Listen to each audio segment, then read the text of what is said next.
Welcome to Ask the Accountant, the podcast that is made for you. Weekly podcast live Mondays from 8:30 a.m., released on the podcast service of your choice on Wednesdays. Your main weekly hosts, Aaron, Patrick, and Johann. Got something to ask? Submit your questions below or ask during the show. Podcast loading. We are currently getting everything set up behind the scenes, so sit back, relax, and we will be with you in a few seconds. Enjoy. Good morning, ladies and gentlemen, and welcome to Ask the Accountant, our weekly live show, streaming to you on all of our favourite social media channels. And as always, big welcome to Aaron, Patrick. We'll come to you in a moment. But first of all, I have a new line here that I completely forgot to say, that this is Ask the Accountant, proudly sponsored by Employment Hero. That's definitely the wrong side of my chest that I'm pointing at. So, Aaron, this is going to take some getting used to, this corporate malarkey.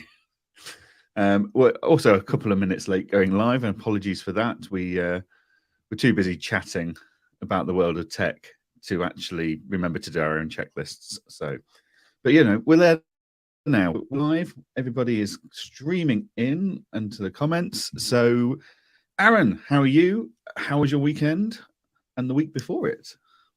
Good, thank you. And you forgot one other little slide bit as well. More on them later. Employment Hero. We've got more on them later.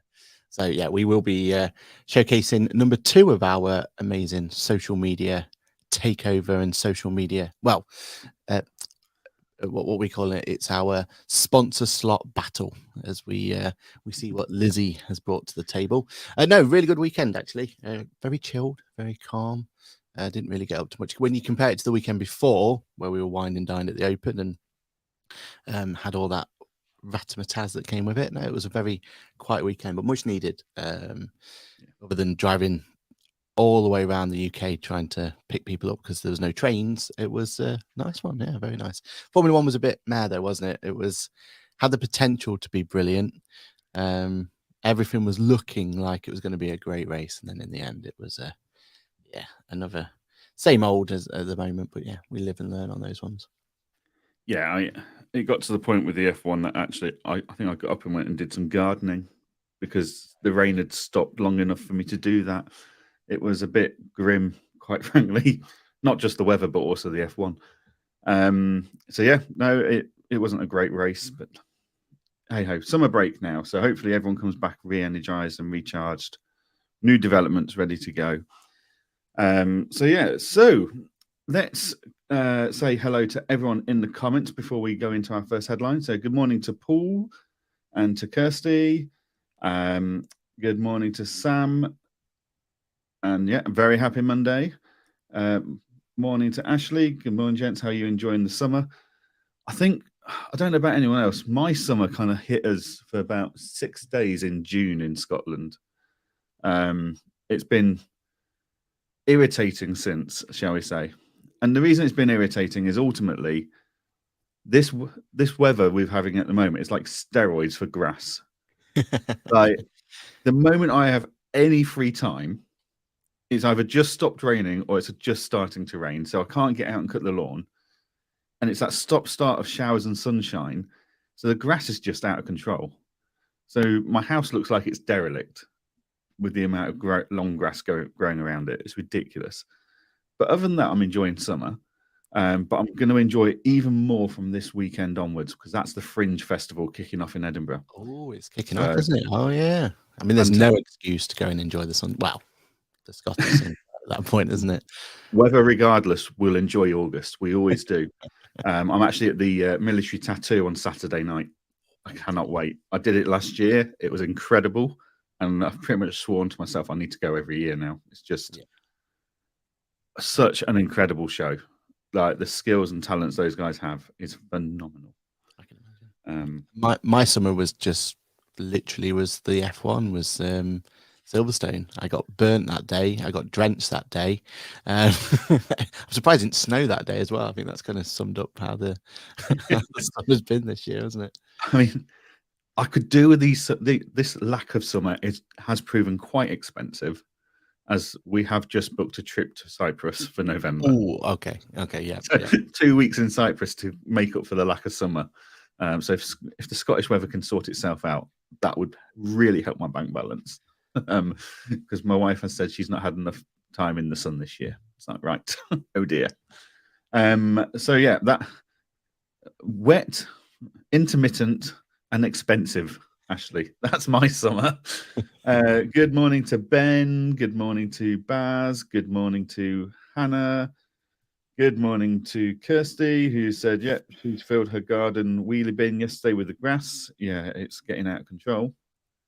Hannah said, snap, got absolutely soaked. So, amazing. Yeah. I mean, I'm not complaining that we've not had too much heat, considering the state that Europe's in with the heat wave. But at the same time, a bit of consistency for a while would be nice. So, Aaron, what have we got to talk about today? We've got quite a few topics. We started, as per usual, we go online at 8 o'clock, don't we, and go, right, what are we going to talk about? Because, obviously we put lots of research, planning, and investment of time into this so that you guys get a really high quality show. And we have a few notes each, and we go, right, which ones are we going to talk about? But we thought we were going to struggle, but actually we've got a really long list. I don't think we're going to get through all of it at all, but we'll give it a go. Sam was out on the golf course yesterday getting drenched. It didn't compare to the weekend before. Yeah. Was that the golf or the weather, Sam? I'm not going to lie. If I was a golfer, I'd be a very fair weather golfer, I think. And good morning to everyone else that is tuning in to listen to us live, and thank you for tuning in and keeping us honest and true. And if there's anything you've heard in the world of accounting and tech and stuff that you want us to talk about, why not stick it in the comments so we can have a chat about that ourselves? It might not be this week. We might need to go and research it and come back to you, but definitely stick it in the chat and we will have a look. So our first article, a holy grail to the accounting world may not prove to be quite what it says it is. So what was it, 5 years ago now, 6 years ago, 7 years ago, even maybe? The ability for the accounting world to have direct debits suddenly arrived on our doorstep in a cost-effective, easy administration way. Fantastic. And that was in the form of Go Cardless, who basically brought the world of direct debit to small businesses, and they did a brilliant job. However, we're hearing increasingly on our social media channels from accountants and bookkeepers who are now finding there's an issue with direct debits. And the issue is, if your customers aren't happy and they decide to contact their bank about your services, rightly or wrongly, the bank are recharging and reclaiming those fees that you've charged on direct debit. And we actually saw a case the other day, didn't we, Aaron, where a bank had gone in and recharged an accounting firm for 4 years worth of direct debits because the customer told the bank they've not had that service in their opinion, and they're not happy with the levels of service they have had. And without questioning it, the bank just went out and applied a chargeback through the direct debit guarantee scheme for 4 years worth of fees. Now, right, whether that was right or wrong, we don't know the inside details, but what we do know is the position that's left that accounting firm in, and that is that there is no comeback on this. From the direct debit guarantee point of view, the customer is right, full stop. So the only way the accounting firm can get that money back now, because it was automatically taken out of their bank account, is to take it to the small claims court and have all those legal costs, etc. Which, rightly so, has got quite a lot of accounting firms very worried very quickly, because I don't think anyone really took into account the direct debit guarantee risk, shall we say. I certainly don't think anyone realized that it could go that far back. Like, I have seen people reclaiming 2 or 3 months of direct debits in the past, not from ourselves, but from people on social medias. But to cancel the service and go to the bank and say you weren't happy, and the bank to automatically, without any process of consultation, any way of verifying the facts or anything, you've got no defense, they just pull that money straight out your bank account, is it's a risk, to say the least, to anyone's cash flow. Now you could argue, well, there's ways around that. You could have a dedicated bank account for direct debits to come into, and then you move that money into your main bank account occasionally. It's another layer of administration, though, and ultimately the bank will still try and charge back, and that could lead to all sorts of other legal and administration nightmares. Aaron, what are your thoughts on this story? What are your thoughts on the fact that a client who, potentially through no fault of your own, they just don't agree with your opinion on something, like a tax matter or what can and can't be claimed on tax, can now go to the bank and potentially quite easily just claim, recharge that whole amount through the direct debit guarantee? So for me, I mean, the reason that Go Cardless has become so popular is easy to see, right? Like, there's the pain point that solves. I don't know if anyone's ever tried to go and get a direct debit solution going through their typical mainstream or Main Street bank, but it's a massive pain. There's a lot of costs involved. There's a lot of liabilities that you have to sign off, and it just becomes a really messy one. I remember at the very beginning, Bofix, that was one of the things we were looking at doing. And it's also a lot more complicated in terms of getting it connected to things like QuickBooks and Xero and everything else. That's one of the major benefits, was they make it so seamless, right? Like the idea The that reconciliation was a nightmare. Exactly. The reconciliation was a nightmare. The fact you'd have to actually manually have to go and tell this direct debit solution to collect XYZ was just added pain. And what Go Cardless has done really well is they've partnered up with the likes of QuickBooks and Xero, and they make it such a painless experience, right? We run our whole business on it now. It's as soon as a new client comes in, we set them to get that direct debit up, we put recurring invoices on. We don't have to worry about it from now on in. Like, we know each and every month that invoice is going to get sent out and that invoice is going to get collected. That's one job we don't need to worry about. So, I think you'd be hard pressed to find an accounting firm that's not taking advantage of that, that's not using that functionality, because yes, it's not the cheapest in the world. The fees aren't that massively, competitive to the likes of what we've seen elsewhere. But what they give you is that absolutely simple, straightforward, easy to understand model that, just means that you can make a scalable business. So I completely understand why everyone, including ourselves, are well on the bandwagon of let's use Go Cardless, let's get behind them. The problem we have is that, like you said, no one kind of really considered it would be this extreme. In my mind, I was like, yeah, there's every right for a client to turn around and get a couple of months worth of their fees back, maybe up to a year in some circumstances. If there's like if someone's done something that's actually legitimately, they've not provided the level of service they should do, etc., etc. If there's certain circumstances, then maybe we should be at risk for, say, a year's worth of fees. But having that opportunity for a client to go back till day dot, that is scary, right? And how easy would that be for one client to then tell another one, and then you've got this big effect that suddenly everyone's being charged back. There's that fear that could actually happen, and that this could get out there, and clients are just taking advantage of it. Us probably discussing this on a podcast wasn't a smart idea. Yeah, exactly right. Yeah. We might have caused the problem here. We could be the catalyst to this. Yeah, just to be clear, this has got nothing. This is not directly related to Go Cardless, QuickBooks Xero, anything like that. This is just the legal protection a consumer has in the direct debit guarantee that goes in place when you facilitate payments through a direct debit process. The reason this is so big for the accounting world is because so many accounting firms use Go Cardless for that direct debit process to ensure better cash flow. Exactly. So, and I think wasn't it Go Proposal, which was the one that kind of in this, it was on one of those forums, wasn't it? Because again, reason Go Cardless has been so popular is because it has been supported by the brands. Like we've got Go Proposal, we've got Practice Ignition. I think Client Engagement at one point we're looking into it, weren't you, as a potential partner? And again, you're right, it's nothing to do with them. Like this isn't a problem. This isn't something that they've done wrong or anything else. It's just that because we're using direct debits, which is what's causing, what is the solution that's here, we're now at risk.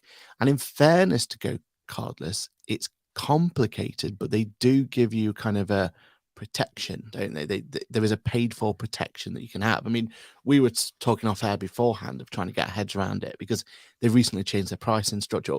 Maybe it's not even recent, maybe it was 2-3 years ago, but since we last looked at it, it's a different pricing structure, right? Yep. Prior it was you paid X amount up front and then you got the extra benefits. Now it's you get a new percentage, a new fee structure.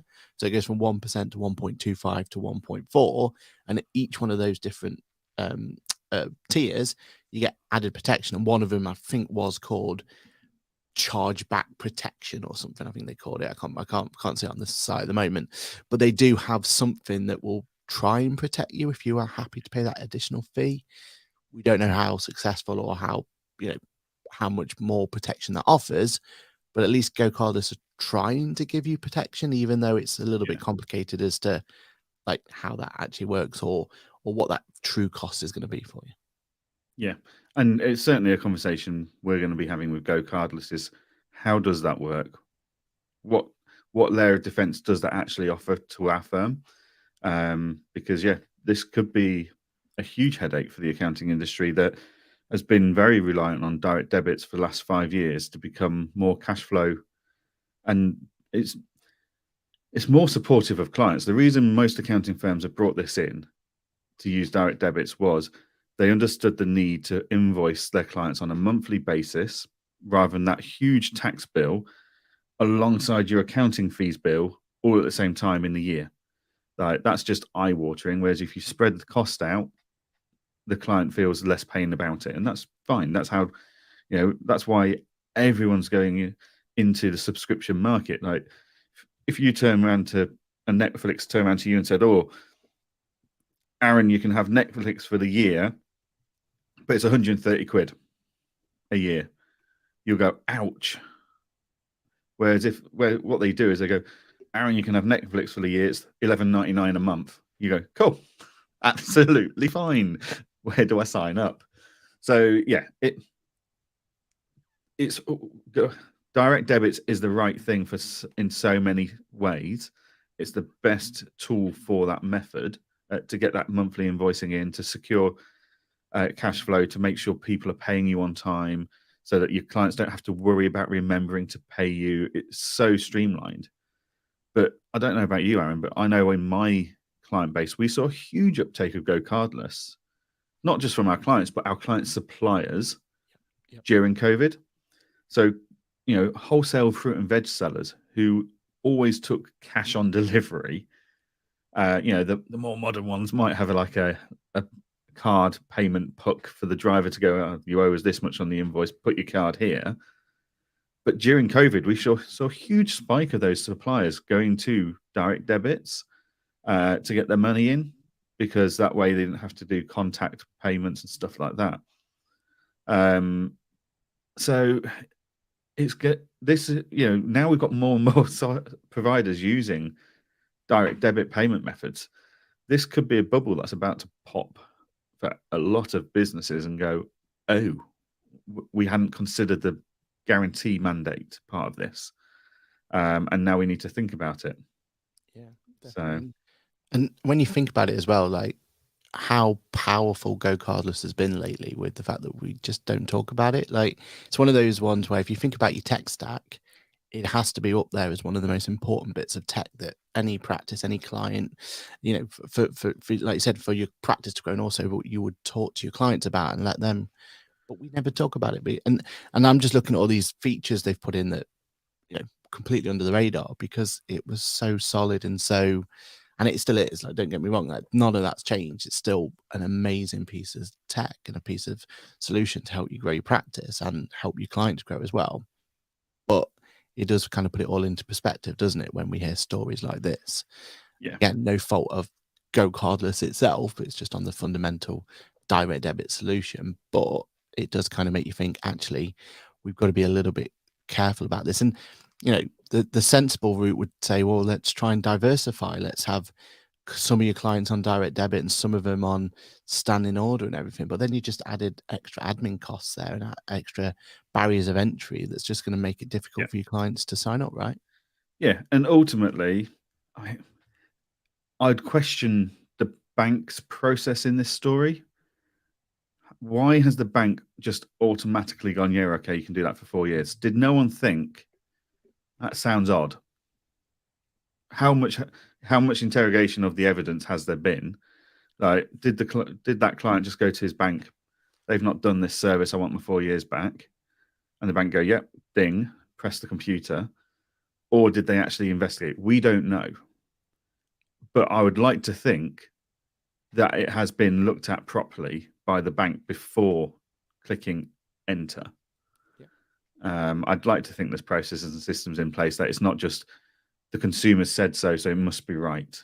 Like attitude. You mentioned Netflix, right?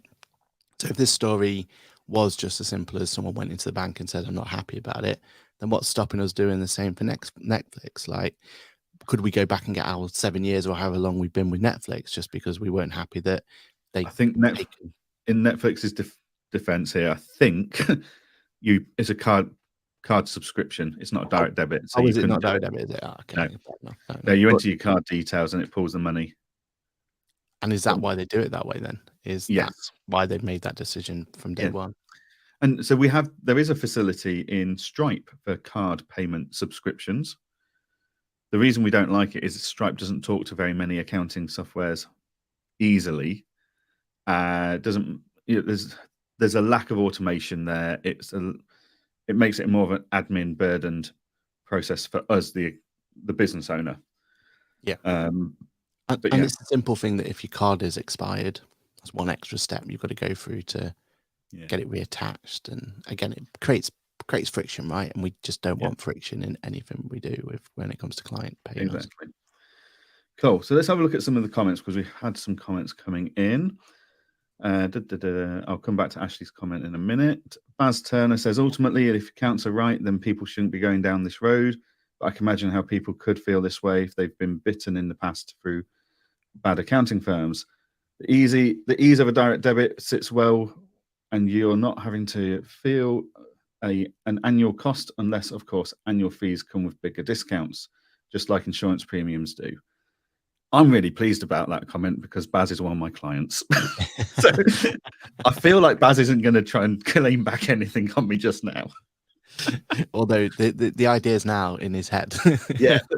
The seed's there. Right. Paul has said he's got a client whose entire window cleaning business is based on Go Cardless. And can you imagine that? My window cleaner does the same thing. Like, my window cleaner wants £8 in cash, preferably pound coins, once a month. It's like I'm not his accountant, thankfully. But yeah, like how does the window cleaner defend? Oh, I have cleaned your windows for the last 6 months. Like without having timestamped evidence, photographic evidence of him doing it. I think the only thing my cleaner could do is he keeps doing social posts around my area, so he can he'll be able to put that's the window I cleaned on my social post. I think that might breach the whole privacy thing, might it? The convenience of collecting even when the customer isn't home was pivotal for his cash flow. Completely get that, Paul. Yeah. The amount of times we get a card through the door saying, "Oh, here's the window cleaners have been while you were out. So now I've got to remember to have £16 sat on the side ready for when they come next time in the hope that I catch them next time." But I have gone a few months in a row without being at home and not catching them. So yeah, it does become a bit of a headache. But yeah, no, go cardless for window cleaning business. Fantastic idea. Yeah, definitely. Okay. Before we move on to our next article, I would like to go back to Ashley's comment and celebrate a friend of the podcast's family milestone that happened over the weekend. So Ashley's daughter got married this weekend. He was saying that the wedding was a complete washout. Hot every day leading up to it. Lovely for the barbecue all day after, but persistent rain all day. But you know what? It made the day 100%. You've got to embrace the weather completely. And congratulations to Ashley's daughter for her special day. We need to organise getting Ashley on our podcast at some point soon. Talking about weddings, is that? Yes. This is a great point by Sam as well. Sam's window cleaners branched out and is now cleaning gutters too. Completely, absolutely brilliant upsell there, Sam. Yeah. I've seen a lot of roofers start doing that, you know. So there's a local roofer to us who sells a package. He'll come and clean your gutters at the start of autumn, end of summer, to get rid of that spring and summer crap. And then he comes in at start of spring to get rid of the winter and autumn crap. Okay. So my question is, how does a window cleaner clean it? Because he doesn't as a window cleaner. This is a roofer. Yeah, but I'm wondering how the roofer now. He used to just do roof repairs. Yeah, but he's now got a monthly subscription where you pay him X amount a month, and in return he does 2 gutter cleans a year. He does a roof inspection every year. And then you get a slight discount on his call-out rates and the materials fees if you need any repairs or anything doing throughout the year. It's like that. That's clever. I love a good subscription. It's just a fantastic little model. So yeah. But again, the window cleaners, how do they do it? Because I don't know about yours, but my window cleaner never leaves the floor. Yeah, you get the window cleaners that've got those huge like vacuum pole things. Yeah, that's what it's got. Yeah. Is that what they do? They just whack that in the gutter and hope for the best? Suck along it. 9 out of 10 times actually pushing all the leaves and rubbish down the downpipe and blocking that for a problem later in your life. Is there a call for a drone or something they could send up? And is that I think you could capitalize a drone on this quite easily. Yeah, good. To complete the inspection. Window cleaning business. Tell the wife setting up a roofing business to inspect roofs. Why? Because I want a drone. Okay, let's move on to our next article. We've not got a huge amount of detail on this one, but Tom from Accounting Web did a great article on a new product that's coming out to the UK accounting market called Tax on Demand. It's an AI-powered tool that's launching in September. And basically, it's designed to take in all of the clients' accounts, tax returns, etc., and it uses AI to make sure that it's all being as tax efficient as possible. So the article points out there's hundreds of different tax rules, tens of millions of words in tax policy that no human being can know all of at any time. But by doing this, it gives us the ability to run all those figures through, and it health scores the tax efficiency, and it highlights any opportunities for reducing the tax further, and to have that conversation with your client. Interesting idea. I've not seen it in practice yet. Tom's got some screenshots and stuff in his article, and this pricing point's not unreasonable. I don't think, starting at £149 a month for smaller practices and going up from there. And it's based on the number of clients you've got. Very good pricing model, that, in my opinion. I think that's what most software should start doing. But yeah, Aaron, thoughts on AI coming into the tax world? I mean, it's going to happen, right? Like, this is absolutely the next step. This will definitely be coming to every version of accounts preparation software coming out. I'm definitely interested to see how this goes. I think it's going to, what I do like about this is that health score. I think that it reminds me of is it Experian, their credit score? It's kind of stole it off there, haven't they, with that kind of good, bad, and stole it, inspired. Let's go with inspired before we get legally it was inspired. That's right. But I just my only concern about this particular one is if it was in an accounts production software or something like that, I get where the data is coming from and I get the accuracy of the data because it's coming directly from source documents, right? With this one, I'd be interested to know what APIs get connected to what, like where are they getting this data from? How much data do we have to put in to be able to give out these scores? That's the bit that I think the proof's going to be in the pudding, right? We've got to test it out to figure what's going on here. Because if they've got some magic tool where they can connect to, say, HMRC, and they can either do a bit of screen scraping or API connection, whatever it's going to be, and they get the data from there, very interested. If it does connect to the likes of QuickBooks and Xero, yeah, that seems like a sensible solution, but that's not the whole story, right? There's still quite a lot missing there. When you sign up to their waiting list, you are asked what tax production, what accounts production tools are you using? Okay. So things like tax filer and KPM are listed on there. So whether that's a feedback form for them to try and work out who to link to prioritizing wise, or whether that's just so they know that they've got all the right links, I don't know. I imagine in this early, as I say, I've not seen this yet, but I would imagine in the early stages, it'd be a upload of PDFs to it. Okay. So you'd upload the full accounts to CT600, the SA100 forms, and it would analyze them from there.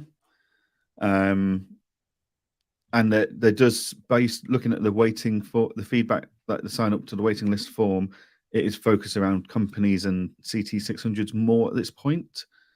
So yeah, I think this is just the first of several tools that we're going to see come to market in the next 6 months. I think this is going to become a very competitive space. Who was the Diagnostax was out, 4 or 5 years ago now, which in theory is the same thing, but it's got no AI in it. So it was very much it took a good half an hour to import a client because you had to go through and enter all the figures and tick all the boxes, etc., and answer all the questions. So actually, it didn't work out very well for smaller businesses because of the time required, and actually their tax situations were so basic it didn't really impact on them. So yeah, it's going to be interesting to see what AI brings to this market, and I think we are going to see a surge in tools in the next 6 months. Yeah, I think this comes back to what we've been saying in terms of what AI is potentially going to do to our industry in terms of tech stack, because we keep coming back to this circle of the AI functionality is going to become so useful and so powerful if done right. The only way that we're going to get the benefit from that is having a closed ecosystem. Like at the moment, one of the things we built a whole podcast on it, right? Like, let's try and find best in class, and let's try and, promote what's best for everyone and have all these different solutions talking to one another. Client Engage is a huge example of that, right? Let's find best in class and talk to it and move it forward. But at what point do accountants, what's that turning point where we're going to have where it's like, it's great having all these best in class ones, but actually if I have the same ecosystem, everything just talks to one another, and we can have all these insights and all of these automations coming through automatically. That Sage model that we've been dreaming of, that that idea that everything's from there. I feel like this is just starting to become a bit of a ticking time bomb where we're going to have a position where we're going to be forced down one route or another so that we can take advantage of all this cool AI tech and everything that comes with it. So that's my only worry about it. Unless something like Tax on Demand can find a really, really slick way of being able to gather that data. Maybe it is connecting to, their accounts, but their practice management solution, and because we're already uploading it there for signatures, right? Could it then analyze it through there? Is that the way that they could get access to it? Because at least then that's one less friction point for us, right? The idea of having to put it to our practice management solution and to our Tax on Demand, or or whatever the solution is going to be, that seems like that could be a painful friction. But if they could find ways to integrate with like that, I think that's where, for me, it gives it more of an opportunity to be something that can just integrate nicely into your practice. Definitely. And there's as per usual with for our friends on Accounting Web, there was a strong amount of keyboard warrior action happening in the comments. about stealing jobs from accountants and stuff. Personally, I don't see it that way. I see AI it's the sense check.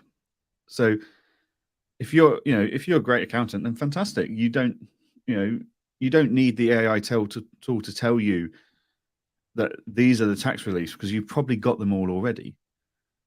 But it's that confidence check. It's like, we're all busy. We all get distractions in our days, whether it's phone calls, emails, client meetings, whatever it is. So to have an AI tool to go, yeah, that's fine. Or, oh, you've not looked at this area, or have you looked at that? I really like that, because it means whoever's doing the work in my team, I know I've got a standardization of a check in the form of AI. It's not replacing my tax team. It's just supporting them with another layer of checks. And, ultimately we all forget things every now and then, and we miss things. So is a safety net for that such a bad thing? I don't think it is. Yeah, because sometimes it's not that we've forgotten something, it's that we are hampered by HMRC, for example. Yeah. The amount of times that we've come to do a client's end of year account and gone, where's the payroll? Where's the director's salary gone from here? And realised that the reason it's not been done is the PAYE scheme got asked for, it got looked for. We did everything in our power, but HMRC decided to not send us the codes or send it to some obscure location, or whatever the reason's going to be.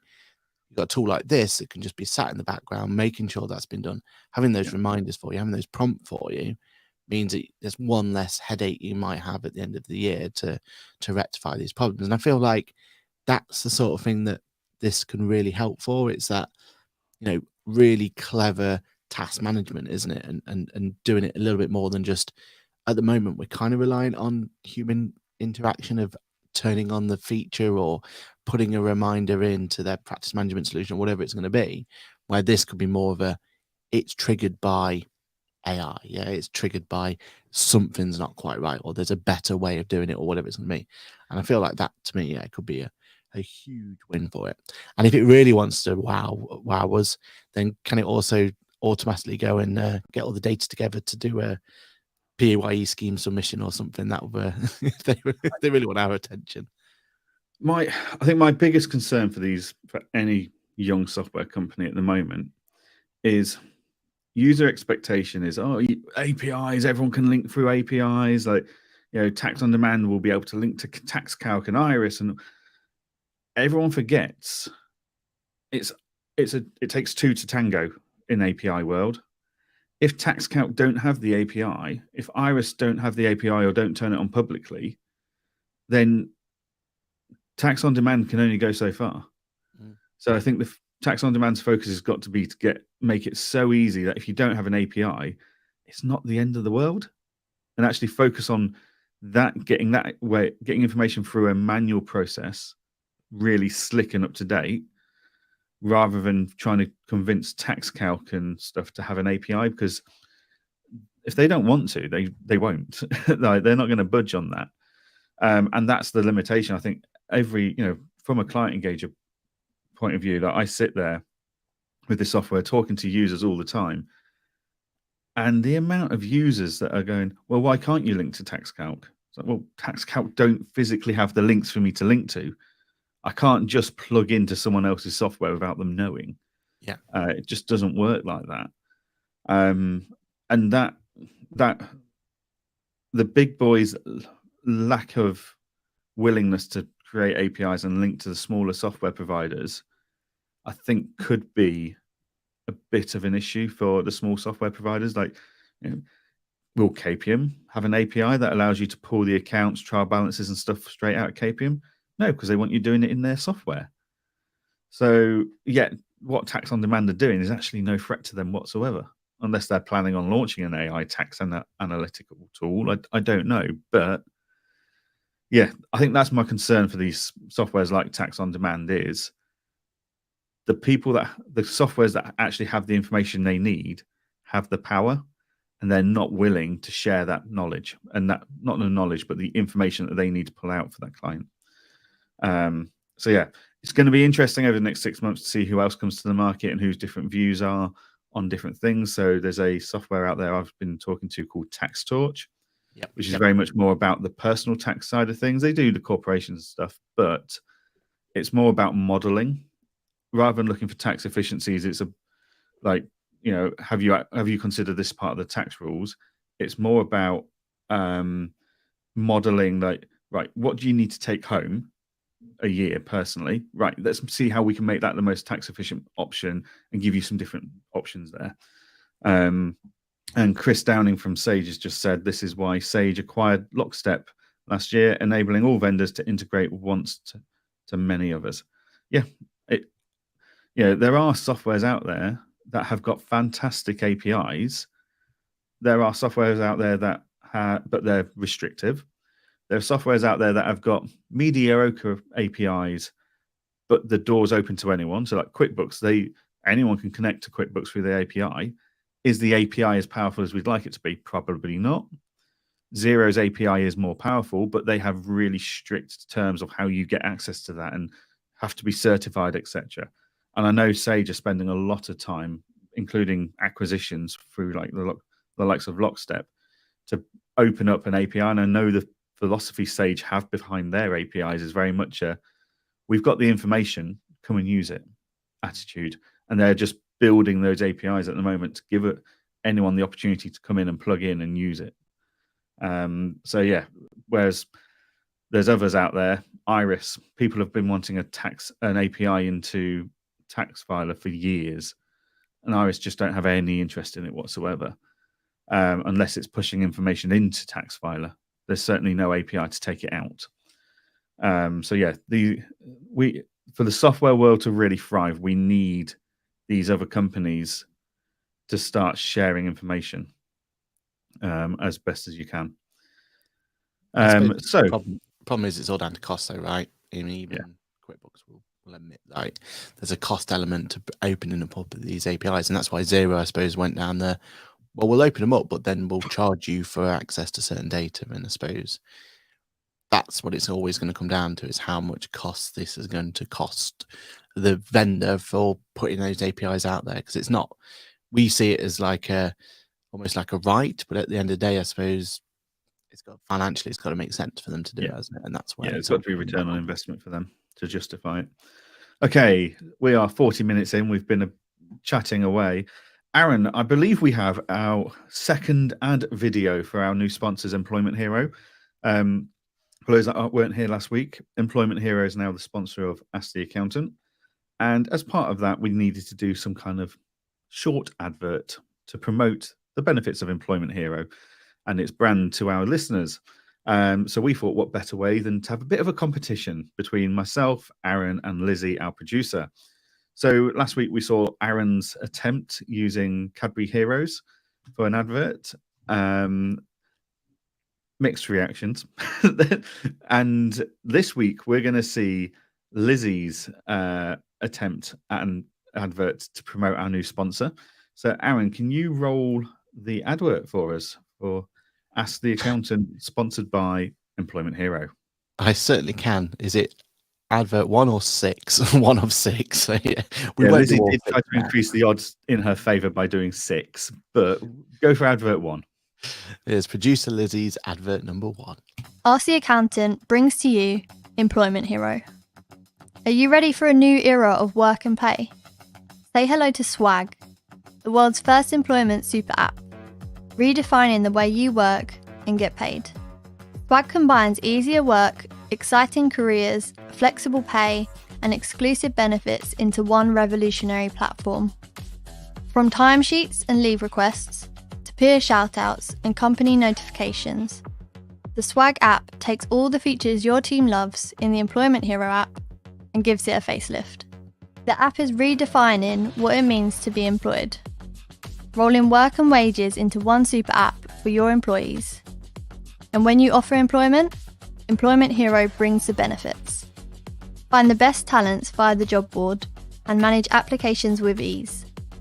Give candidates the ability to track their progress and allow your team to refer friends, past colleagues, or even apply themselves. Say goodbye to the old ways and embrace the future of employment with Swag. Visit employmenthero.com to learn more about Swag, the world's first employment super app. I mean, I'll just give up now. I mean, professionally wise, that is way more than what we were expected to put together, wasn't it? This is why Liz is our producer.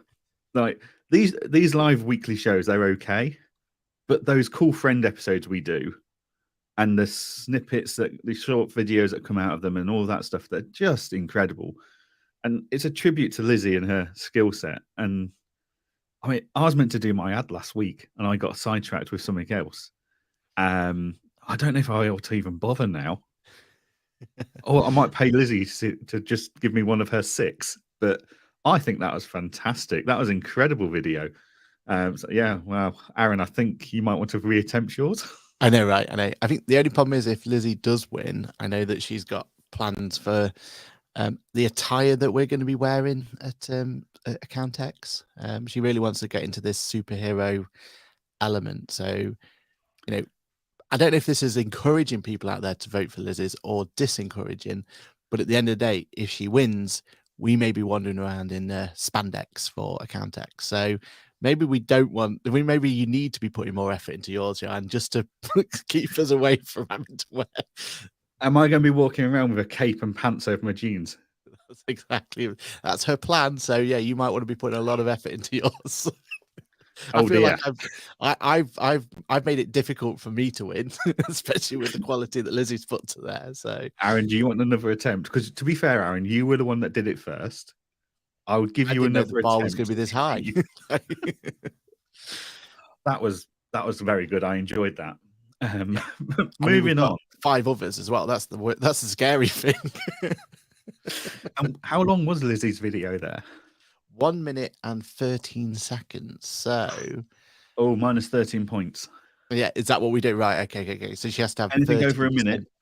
Yeah, she has to get at least 13% more of the votes for her to win hers. Right. Okay, good. That's all right then. Yeah, completely. I mean, how long was yours? 1 minute and something. So yeah, I got. This way you do a 10 second ad. Yours, you need to shorten it. 10 second ad. You just going. Nailed it. And I'd still be pointing to the wrong direction. Definitely. But yeah, right. Okay, moving on then from that fantastic sponsor video from Lizzie. There was some news in the accounting tech world. There was news. I don't know why they do this to us. Everyone seems to announce news on a Monday evening after we've done our live session in the morning. But on Monday afternoon, the world of accounting read that the Iris and Practice Ignition have partnered as strategic partners. Now, this has started all sorts of rumors and speculation about acquisitions and stuff like that. So we'll set the stall out straight away. This is not an acquisition. This is Iris partnering with Practice Ignition to bring in some of the more advanced features from Practice Ignition into the Iris Elements area. So Iris have a more rounded platform of features in the same way the likes of Sage do with they've got Go Proposal and stuff like that for practice management. So you can start the idea ultimately is Sage, Practice Manager, Iris, QuickBooks, Xero, Client Engager, Accountancy Manager, aka Bright. Basically, you want to be able to provide you with the ability that a new inquiry comes in and you can take it from there through their tools, through proposals, pricing, and into your day-to-day workflow. So Iris was missing the proposal element and the pricing element. And by doing a strategic partnership with Practice Ignition, that brings that into the Iris Elements phase and area. So it's basically them catching up with Bright, with the Bright Propose, followed by Accountancy Manager. It's catching up with Client Engager that have had this since they launched. It's catching up with QuickBooks, who have partnered with a PM tool to launch the QuickBooks Practice Management. But I don't think there's any pricing or proposal tools there yet. They're still behind on that one. Brings them in line with Sage, who've got Go Proposal. They made that acquisition nearly 18 months ago now. Must be close to 18 months now. Is it not long? But yeah, so it basically brings Iris in line with everyone else. So Iris already had what was Center being built into Elements. So yeah, it gives them their platform. I'd argue it gives them an expensive platform. Like Ignition's not cheap. But to be fair, it's got a bit of a USP in the fact that it can handle free tier like option pricing. So you can have bronze, silver, gold, or whatever you want to call them. But it doesn't have a calculator to my best remembrance. It's more of a case of I charge this much for this type of service, and then you click which ones you want. It doesn't actually calculate anything based on varying factors like Go Proposal, Bright, or Client Engager do. So yeah, thoughts on this one, Aaron? I mean, it's something they needed, right? Like it was a glaring hole in their whole practice management, one ecosystem, one shoe fits all solution. I imagine the partnership means that people are going to get better pricing because, like you said, that was one of the things that Ignition really did struggle on in terms of getting the adoption, in my opinion, was because their pricing was a little bit more and you didn't get as, I'm all up for paying a premium, but you need to get something out of that premium, right? And I could never see what the value of Ignition was bringing to that premium. I think that's where we've definitely considered it, looked at it, and ultimately moved on from it. I do think, though, that with Iris, that maybe it's because they're going to be looking at, if you kind of look at what their whole like target audience is, maybe Ignition is a good fit for them in terms of who they'd probably be aiming at. Is that higher end client who they'd expect a fancy proposal to come out to them, etc., etc. So I kind of see where that's quite a good fit. And also there wasn't many options for Iris to go out there and partnership acquire anyway, was there? Like when you look at the proposal solutions, that's why Bright had to go out and build their own, because there wasn't really anything out there that they could go and acquire and look for. I do feel, though, that this kind of leaves a massive gaping hole for QuickBooks now. I know that they're looking to use their or to push forward with their estimate tool, that they want to kind of use that as that's what they want to integrate through, and kind of their new estimate that's coming soon, TM, whenever that comes. But it does feel like they're kind of now been left behind in the world of proposals and everything else. So yeah, we'll see how it goes. And let's be honest, like it's good for both parties, because both Iris and Ignition have kind of not really had much to talk about lately. They've not really had much to bring them into the forefront. And that kind of gives them they've got space on this show, for example, as a talking topic. So yeah, let's see how it goes. Do you think, though, that this is the right move for them? Do you think this is a good partnership for them? What's your view on it? I don't know. I mean, firms using Iris tend to be a bit bigger, so maybe it is the right move for them. I don't know. Yeah, I mean, what I would say is normally I can understand where the speculation of an acquisition is coming from. Normally, when softwares announce these strategic partnerships, it's because there's a acquisition to follow if this goes well, and that's their overall intention. But yeah, I mean, Ignition have got a bigger base in America than potentially they do in the UK. And Australia Iris, as well, isn't it? They've got and Australia, yeah. So maybe it's giving Iris exposure to those as well. So yeah, I think it's going to be one of those interesting ones to see. Is it just a title, or does it actually help both parties in the future? Yeah, I think the partnership is definitely better for Ignition, though, based on Iris's recent run of form when it comes to acquisition. So as much as we can keep it just a partnership, buy and destroy. Yeah, exactly. So yeah, I feel like this is the best of the solutions, really. I mean, there's not really what other proposal tool out there that they could have had a partnership with and they could go for, really. Well, there isn't one, is there, in the accounting space? No, unless you're going to go down like PandaDot, but they're not going to really. No, that's not really a fit, is it? So yeah, I feel like this is kind of the best, the only solution for both, really, isn't it? So yeah, let's fingers crossed for them, because it'd be good to have them come out with some sort of never before seen idea. We spoke about it with the Bright proposal, right? Like we feel like Bright proposal has gone and tried to clone opposition, whereas they had an opportunity to go out there and do something different and be a USP and didn't quite hit that mark. So maybe this practice management or this partnership idea gives Ignition an idea to access to data that means they could do something a bit USP about it, like try something a bit different, maybe. As you say, while we've all got our favourites, we need the competition. We need the inspiration from other software providers to outcompete each other. And because the only people that actually win there are the users. Yeah. So if someone brings out a brand new feature and everyone suddenly jumps on the bandwagon to try and push for that same feature, but build it out better and evolve that even further, then the users are the winners here. That's, so let's see what happens with that one. Now, we are running short on time, and we've still got a long list of things, but we'll come back to most of that. I think the only thing I really wanted to talk about was the lesson that firm owners can take from this week's debacle in the Twitter world. For those that aren't aware, that Twitter has been rebranded to X. But whilst I am the first to say accountants are extremely slow to actually implement a rebrand, and I do say there's no reason why you can't just get on with it. Certain amount of thought needs to go into it. In the case of Twitter, that thought did not go into it. So Twitter had not copyrighted or trademarked their new brand before they went and took it to the public. They didn't own the handle, the Twitter handle, so they had to take that off a Twitter user to use it. And they started putting the new brand on their offices, like their new signage up on their offices, only to be stopped by the police because they didn't have a permit to do that.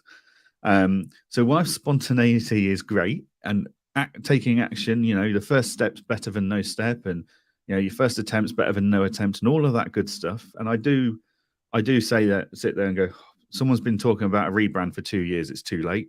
Like, you've missed your opportunity. Someone else will have already beaten you to it. Maybe put a little bit more thought and process into it than what Elon Musk did with Twitter. So you don't end up looking like a bit of an idiot, basically. Did you see all of this debacle, Aaron? Any thoughts on that? Yeah, and even Apple, they've turned around and said that then, I can't remember exactly the reason, but they're not allowed to change it to X on their. I think it's because you need to have more than one letter or something for your app or something like that, whatever it is. But yeah, so they're at every step they are basically being told that this can't happen and this thing, and it was reactive to Threads being launched and the fact that Threads was getting such momentum. That momentum's died off anyway, so that's kind of, maybe that threat was a flash in the pan anyway. So you can see why they've had to do it, and like you said, you have to be reactive in this sort of world, and accountants have to be the same. But yeah, this was definitely a lesson on how not to rebrand, and I think there'll be a lot of marketing people out there just going, "Yeah, that's some content for me to." How many blogs and vlogs are we going to get out of this? Exactly. So, yeah, enjoy your Twitter, your LinkedIn feeds, everyone, because all about Z, X even. X is going to be dominating the talking points there. Definitely is. Right. Well, let's quickly go through the comments, see if there's anything else. Paul says APIs are the main driver for introducing new software for clients, currently setting up a MOT shop with a solution that integrates with QuickBooks over their old solution. Yeah, if you can turn around and say, look, I can make this even better. If you use this software, I'm going to save you time.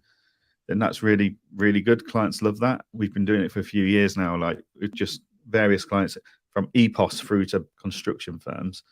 Use this tool, use this feature. This talks to this. It's going to save you time, blah, blah, blah. Paul then says, go Lizzie. Yep, she did a fantastic job on that video. I think Paul's submitted his vote. And then Kirsty says, doesn't win. Yeah. Kirsty says the X looks very similar to the X, to the X when the notification comes. Yeah. So, Aaron, what have you got coming up this week? So this week we've got QuickBooks Labs on Wednesday. So We do do. come and see us there where we're talking about all the changes in QuickBooks, because there has been quite a few in fairness. It is it's not been a quiet month for the world of Intuit, so we've got a lot to bring up on there. And then honestly, the rest of it is just getting head down and getting through the week. There's quite a lot of things going off internally for us in terms of changes and stuff. So we just need to get our heads down, get that done, and we'll have a better experience for all afterwards. So it's all good. What about yourself, Jan? Yeah, I am. What am I doing this week? I'm on QuickBooks Labs on Wednesday. We haven't got any Ask Cool Friends out this week. That's next week, isn't it? For anyone that hasn't seen it yet, go and have a look at Steve's We Have Cool Friends episode from last week. Absolutely brilliant episode, looking at the journey that Steve's had as a software salesperson, basically, in the accounting world. Really interesting stuff there. And then I am hoping to get my new office built this week. But I've just had a message saying it's delayed by a day because of there's other delays further down the pipeline.